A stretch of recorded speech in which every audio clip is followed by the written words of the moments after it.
साल लगभग 7 छात्रों को सना कोचिंग सेंटर से MBBS में सफलता दिलाने का संकल्प। खलील बागवान अथनी तहसील के अपने कचहरी में प्रेस मीट कर सना PU कॉलेज के संस्थापक खलील बागवान ने कहा, 2015 से अथनी तहसील में हम सना कोचिंग क्लासेस सेंटर चलाते आ रहे हैं। हमारे सेंटर से हर साल 4 से 5 लोग यहाँ से सफलता प्राप्त कर MBBS में सिलेक्ट होते रहे हैं। हमने संकल्प लिया है आने वाले दिनों में लोगों को और भी अच्छी शिक्षा देकर उन्हें एक कामयाब व्यक्ति के रूप में तरासे।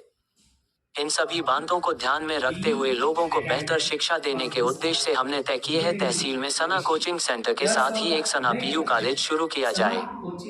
आने वाले 12 तारीख को सना PU कॉलेज की नींव रखी जाएगी। कृपया इस प्रोग्राम में ज्यादा से ज्यादा लोग शामिल होकर कार्यक्रम को सफल बनाने कहकर लोगों से अपील की। 2015 सना कोचिंग क्लासेस प्रारंभ ಮಾಡಿದೆ। ಅದಾದ ನಂತರ 2015 ರಿಂದ 2023 ಎವ್ರಿ ಇಯರ್ 4-5 ವಿದ್ಯಾರ್ಥಿಗಳಿಗೆ ಒಳ್ಳೆಯ ಇಂಜಿನಿಯರಿಂಗ್ ಕಾಲೇಜಸಲ್ಲಿ ಅಡ್ಮಿಷನ್ನ ಹುಡುಕುತ್ತಾ ಬಂದಿದ್ದೀವಿ. ಆದರೆ ನಮ್ಮ ಮನಸ್ಸಿನಲ್ಲಿ ಒಂದು ವಿಷಯ ಪ್ರತಿನಿತ್ಯ ಕಾಡುತ್ತಿದ್ದು, 2014ರಲ್ಲಿ ಸೆಂಟ್ರಲ್ ಗೌರ್ಮೆಂಟ್ದಿಂದ ನೀಟ್ ಎಕ್ಸಾಮನ್ನು ಕಂಪಲ್ಸರಿ ನ್ಯಾಷನಲ್ ಲೆವೆಲ್ ಮಾಡಿದ್ದು for medical entrance, medical field ಹೋಗಲಿಕ್ಕೆ. ಹಳ್ಳಿಯಲ್ಲಿ ಅಥವಾ ತಾಲೂಕು ಪ್ಲೇಸಲ್ಲಿ ಅದರ ವ್ಯವಸ್ಥೆಗಳು ಇರಲಿಲ್ಲ. ಆ ವಸ್ತು ನಮ್ಮ ಹಳ್ಳಿಯ ವಿದ್ಯಾರ್ಥಿಗಳಿಗೆ ಪ್ರತಿನಿತ್ಯ ಕಾಡುತ್ತಿತ್ತು. 2015ರಿಂದ 2023 ಅತ್ನಿಯಲ್ಲಿ ಕಲಿತು ಯಾವುದೋ ವಿದ್ಯಾರ್ಥಿ MBBSಗೆ ಸೆಲೆಕ್ಟ್ ಆಗಿಲ್ಲ. ಆದರೆ 2022-23 ನಮ್ಮ ಸನಾ ಕೋಚಿಂಗ್ ಕ್ಲಾಸಸ್ಸಿಂದ 3 ವಿದ್ಯಾರ್ಥಿಗಳು 500+ ಮಾರ್ಕ್ಸ್ಗಳನ್ನು ತಗೊಂಡಿದ್ದಾರೆ. ಅದರಲ್ಲಿ 2 ವಿದ್ಯಾರ್ಥಿಗಳು MBBS ಸೆಲೆಕ್ಷನ್ ಆಗಿದ್ದಾರೆ. ಒಂದು ಚಿನ್ಮಯ್ ಪೂಜಾರಿ 546 ಮಾರ್ಕ್ಸ್ಗಳನ್ನು ತಗೊಂಡು ಚಿತ್ರದುರ್ಗ ಗೌರ್ಮೆಂಟ್ ಮೆಡಿಕಲ್ ಕಾಲೇಜಲ್ಲಿ ಅಡ್ಮಿಷನನ್ನು ಪಡೆದಿರುತ್ತಾನೆ. ಎರಡನೆಯದು ಆದರ್ಶ್ ಉಗಾರೆ 543 ಮಾರ್ಕ್ಸ್ಗಳನ್ನು ಪಡೆದು ನಿಜಲಿಂಗಪ್ಪ ಬಾಗಲಕೋಟ್ ಮೆಡಿಕಲ್ ಕಾಲೇಜಲ್ಲಿ ಗೌರ್ಮೆಂಟ್ ಸೀಟ್ಗಳನ್ನು ತಗೊಂಡಿರ್ತಾರೆ. ಈ ವರ್ಷ ನಮ್ಮ ಕೋಚಿಂಗ್ ಕ್ಲಾಸಸ್ಸಿಂದ 7 ವಿದ್ಯಾರ್ಥಿಗಳನ್ನು MBBS ಕಳಿಸ್ತೀವಂತ ನಿರೀಕ್ಷೆಯನ್ನು ಇಟ್ಕೊಂಡಿದ್ದೀವಿ. ಈ ಪ್ರೆಸ್ ಮೀಟ್ ಕರೆಯುವ ಮೂಲ ಉದ್ದೇಶ, ನಾವು ಏನು ಸನಾ ಕೋಚಿಂಗ್ ಕ್ಲಾಸಸ್ ಇದ್ದೀವಿ ಅದನ್ನು ಈಗ ಸನಾ PU ಕಾಲೇಜನ್ನಾಗಿ ಪರಿವರ್ತನೆ ಮಾಡಲಿಕ್ಕೆ ಹೊಂಟಿದ್ದೀವಿ.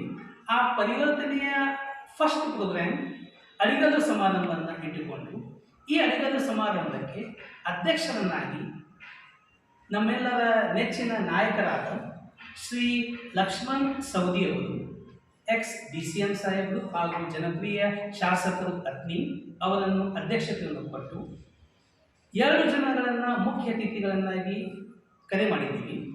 ಒಂದು doctor Abdul Kadir sir, Shaheen education institute Bidar, ಇದು ಸಂಸ್ಥಾಪಕರು. ಅವರು ಕಾಲೇಜಿಂದ ಪ್ರತಿ ವರ್ಷ 500 MBBS ಸೀಟ್ಗಳನ್ನು ಕೊಡ್ತಾ ಇದ್ದಾರೆ. ಎರಡನೇದು ಮುಖ್ಯ ಅತಿಥಿಯನ್ನಾಗಿ ನಾವು ಕರೆ ಮಾಡಿದ್ದು ಭರಮ್ಗೌಡ್ ಕಾಗಿ.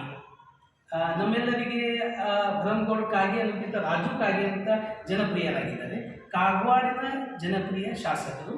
ಹಾಗೆ ಅತಿಥಿಗಳನ್ನಾಗಿ ನಾವು ಮಾನೀಪ ಶ್ರೀ ಪ್ರಭು ಚನ್ನಬಸವ ಸ್ವಾಮೀಜಿಯವರು, ಮೋಟಿಗೆ ಮಠ ಅತ್ನಿ, ಮುಫ್ತಿ ಹಬೀಬುಲ್ಲಾ ಕಾಸ್ಮಿ, ಮೌಲಾನಾ ಅಬ್ಬಾಸ್ ಹಾಗೂ ಮಾನೀಪ Shri Gurulinga Swamiji Akkimath Adagi Dongalgaon ex-MLA Athani, Shri Idris Nayakwadi, Maharashtra state president minority cell Rashtravadi Congress, Shri Shripad D Jalare DYSP Athani, Shri Arshad Hussain Gadyal, Shri Gajanan Mansuli, SK Uddale, Yunus Mulla, Raosaheb Aivale ಹಾಗೂ LN ಬನಜ್ವಾಡ್ ಸರ್ ಇವರಿಗೆ ಕರೆ ಮಾಡಿ ಈ ಪ್ರೋಗ್ರಾಮನ್ನು ಮಾಡ್ತಾ ಇದ್ದೀವಿ. ನಾವು ಈ ಪತ್ರಿಕಾಗೋಷ್ಠಿ ಮುಖಾಂತರ ಹೇಳುವುದೇನೆಂದರೆ, ಅಥಣಿಯ ಸಮಸ್ತ ನಾಗರಿಕರಿಗೆ ಜನವರಿ 12, 2024 ಬಸ್ ಸ್ಟ್ಯಾಂಡ್ ಹಿಂದ್ಗಡೆ, SBI ಬ್ಯಾಂಕ್ ಹಿಂದ್ಗಡೆ ಸನಾ ಪದವಿ ಪೂರ್ವ ಕಾಲೇಜಿನ ಅಡಿಗಲ್ಲು ಸಮಾರಂಭ ಹಾಗೂ 2022-23 ಸಾಲಿನಲ್ಲಿ MBBS ಹಾಗೂ BAMS ಹಾಗೂ BHMS ಹಾಗೂ ಟಾಪ್ ಇಂಜಿನಿಯರಿಂಗ್ ಕಾಲೇಜಲ್ಲಿ ಸೀಟನ್ನು ಗಳಿಸಿದ ವಿದ್ಯಾರ್ಥಿಗಳಿಗೆ ಸತ್ಕಾರ ಸಮಾರಂಭವನ್ನು ಇಟ್ಟಿದ್ದೀವಿ. ನಿಮ್ಮೆಲ್ಲರ ಪತ್ರಿಕಾ ಮಿತ್ರದ ಪರವಾಗಿ ನಿಮ್ಮ ಪತ್ರಿಕಾ ಮಿತ್ರರಿಂದ ಆತ್ಮೀಯ ಜನರಿಗೆ ಕೈ ಮುಗಿದು ಕೇಳ್ಕೊತಾ ಇದ್ವಿ, ಈ ಫಂಕ್ಷನ್ಗೆ ಬಂದು ಈ ಫಂಕ್ಷನ್ ಅನ್ನು ಸಕ್ಸಸ್ಫುಲ್ ಆಗಿ ಮಾಡಬೇಕಾಗಿ ವಿನಂತಿ.